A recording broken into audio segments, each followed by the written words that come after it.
Hey guys, this is Ron here.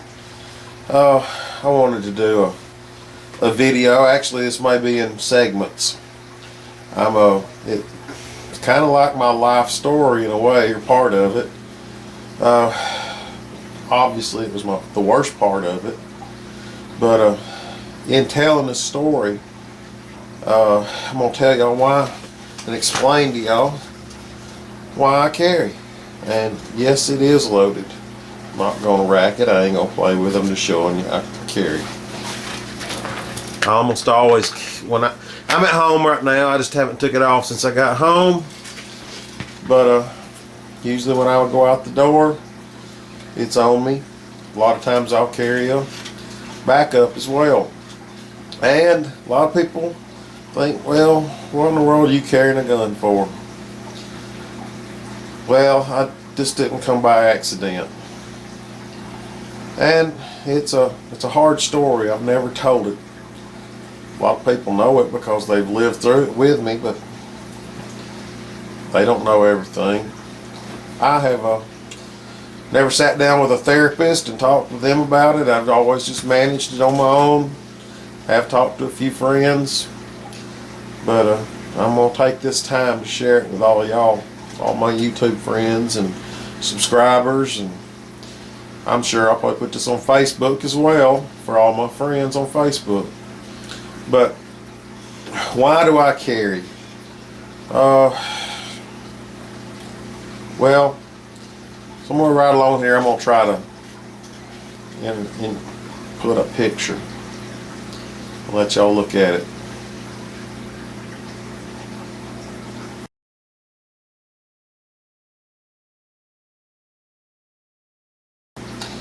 Well, this picture right here is it's a picture of my daughter. I have 3 children that are actually my own. I have 2 stepchildren. My oldest daughter is 13 now, and that's her when she was 8.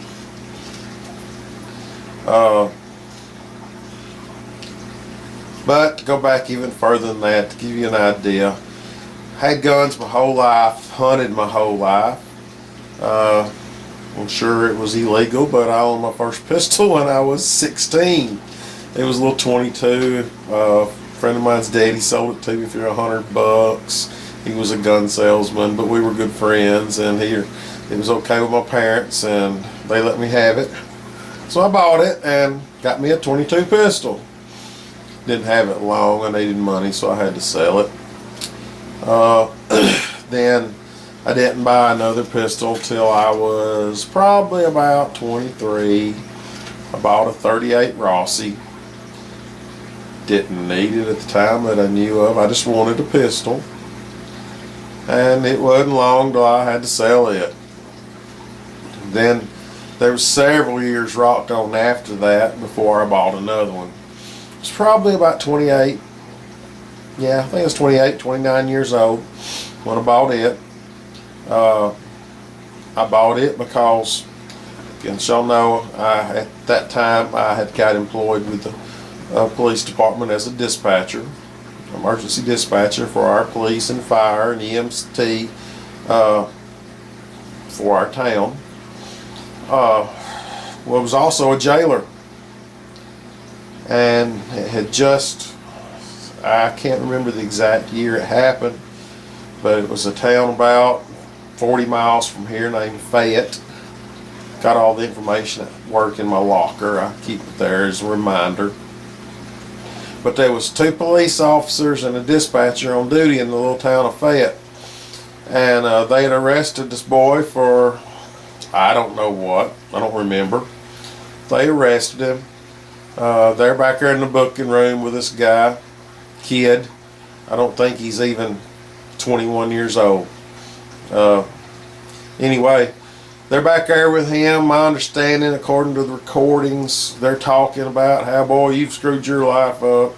The things that you just don't do. I mean, they're arrested. They'll let them figure that out on their own. But anyway, old cop, he's telling the boy how he screwed his life up, and he turns around to do something, fingerprint the kid or something, and the kid reaches and grabs his gun out of the officer's holster, the officer's gun out of his holster. It's not I think it's a level 1 holster. He shouldn't even been wearing it to work. But anyway, yanks the gun out of his holster, shoots that officer and the other police officers. They die there on the scene.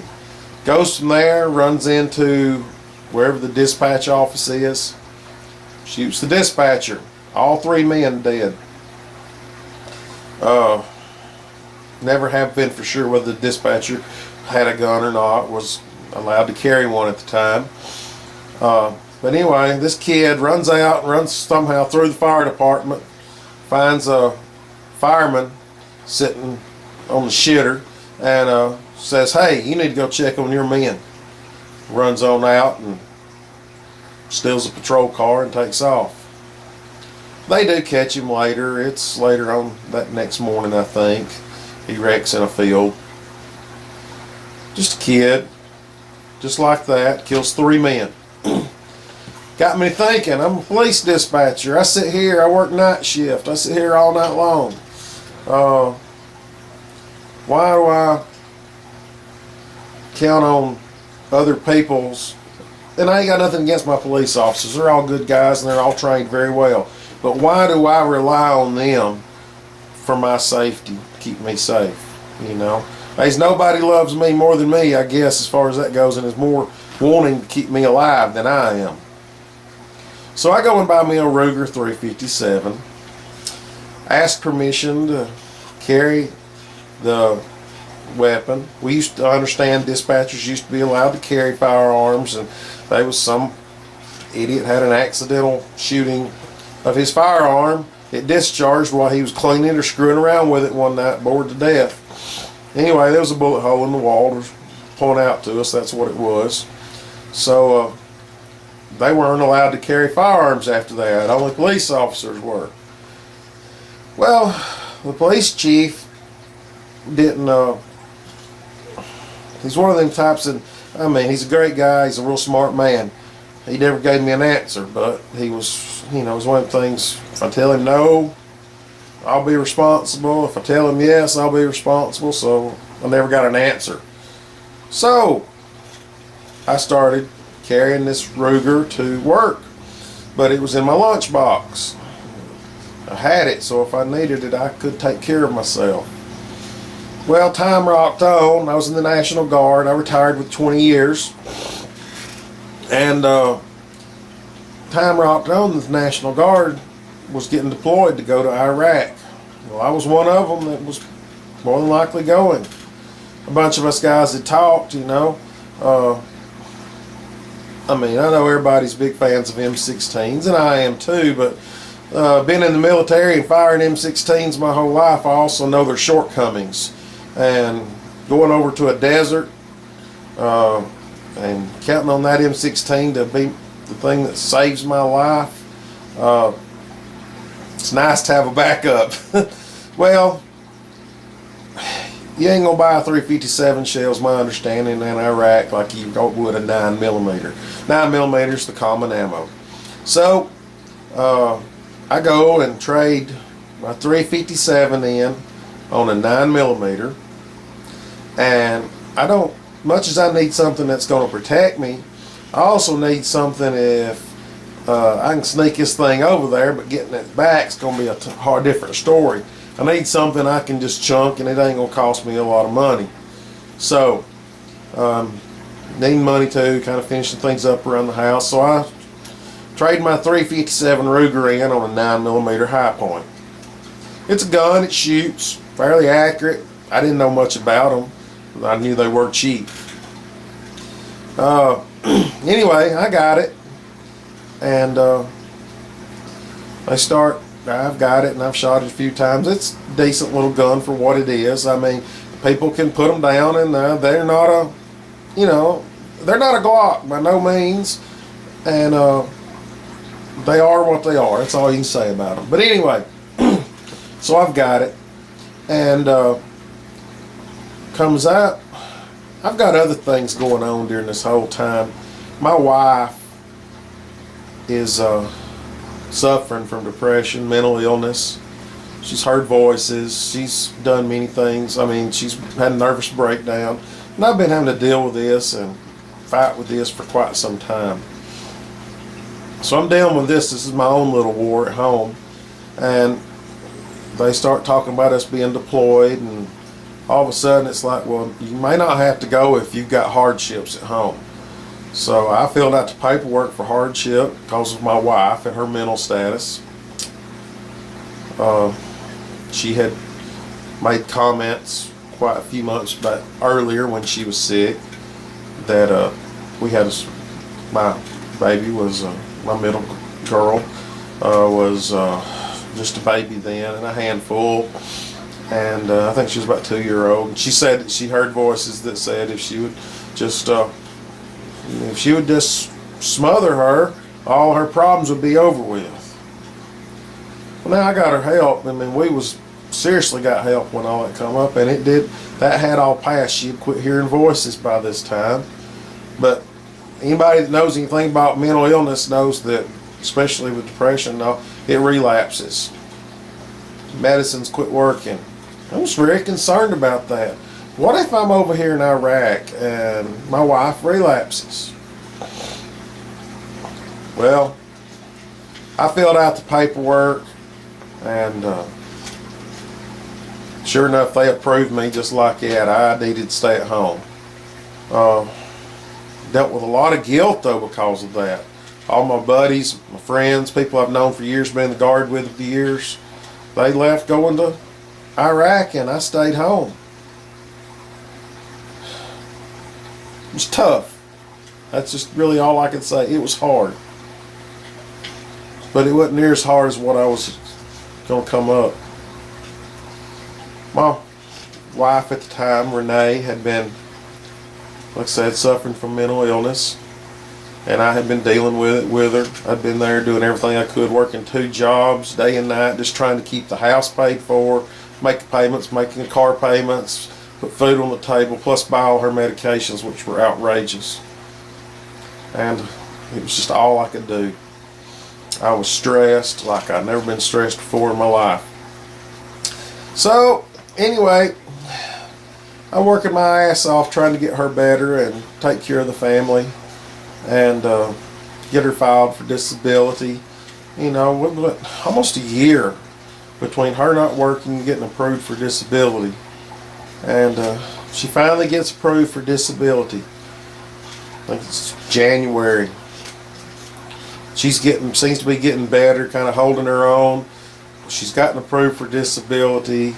She gets her first check, which is the payback check for when you first, which was quite a bit. It wasn't a lot of money, but it was somewhere around $2,000, $2,500. And, you know, it really helped to get us back where we'd been struggling behind on everything, you know, just get us back above water. They've got to manage that. Well, I'm a little slow, I guess. I didn't find this out till it was in February.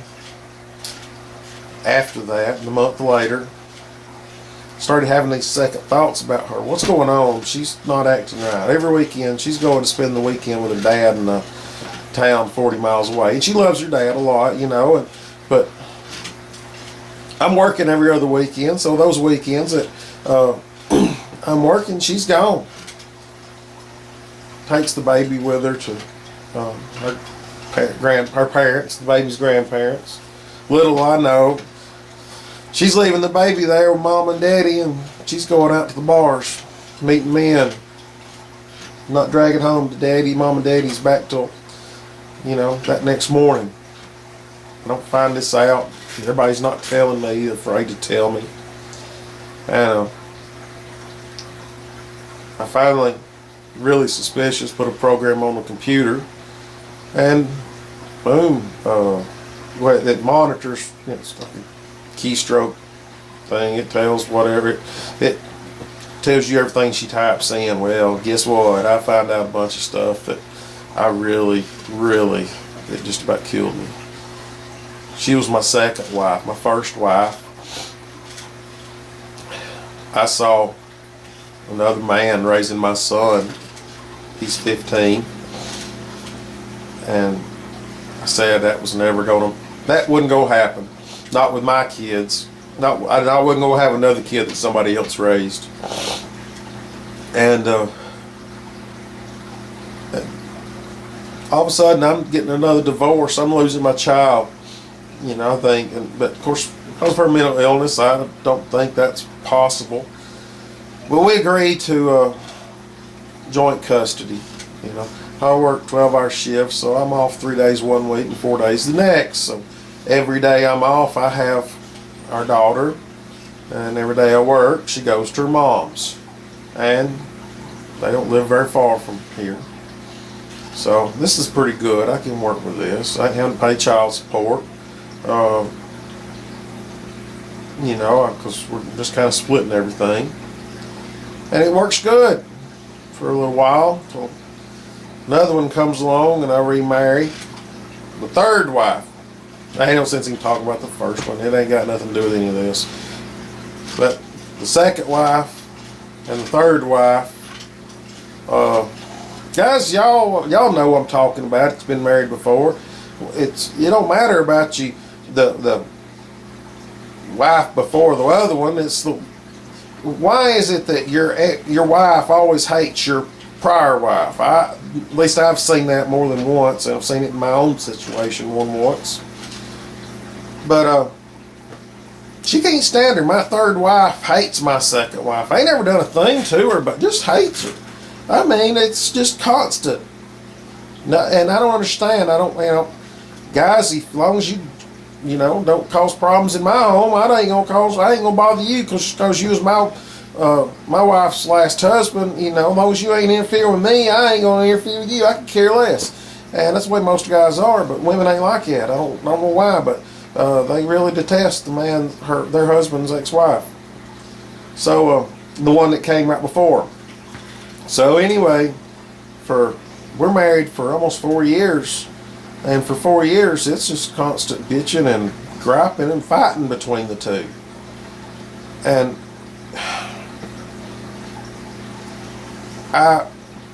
why? I don't understand any of this, but come to find out, you know, and I'm one of these. Sometimes I think I'm really a stupid dude, but after the crap I went through with Renee, I didn't think, when I remarried, found another woman, I was staying away from crazy. Well, there's more women that's crazy than there are that ain't, I do believe. And I ain't trying to say it's to offend any of my female subscribers, but y'all know it too. There ain't no sense trying to sugarcoat it. But anyway, here I'm learning lessons. My third wife, Katrina, come find out, and I think maybe she's got a few little problems. I mean, we all got our problems, but come to find out, she's crazier than than the other one, you know. But I don't see it at the moment. But I see this hating shit, and I wonder, why are you hating her so much? She ain't done nothing to you. I just don't like her, you know. But anyway, things rock on, things escalate to the point that all of a sudden it's causing me problems. It's causing me serious problems with my daughter. It's causing me serious problems with my ex-wife and my daughter. All of a sudden, she's wanting to file for full custody because of Katrina. Well, that just incites Katrina even more, makes her hate her that much more. And I'm to the point that I'm tired of it. I do not like to fight. I like to get along with everybody. I'm just not that way. And I tell Katrina, hey, I'm tired of this crap. Straighten your crap up or we're going to split up. I ain't going to deal with this. You're not going to come in between me and my kids. Well, I guess that's the straw that broke her back, because she already hates her for no reason, and now all of a sudden she's got a reason. And we actually argued the next day about all this. Well, now, I told you that she was crazy. Katrina was crazy also, and she was. And so I didn't have to go to Iraq, but I still had this Kel-Tec 9mm. Well, I just took it, put it at work because Katrina had some suicidal issues quite a few months back, and I thought the best thing to do was get the pistol out of the house. And hey, I needed it at work anyway for protection, so I took it to work, put it in my locker, and that's where it'd been for about 6 months. It was underneath some magazines, and there was time I wasn't a gun nut. I very seldom ever even looked at it or got it out, but I'd actually forgotten it was in there. And well, anyway, I'm gonna continue on with this, but I guess this is a good point to stop this one, and then I'll come back and I'll tell y'all a little bit more of the story and what's going on. Okay?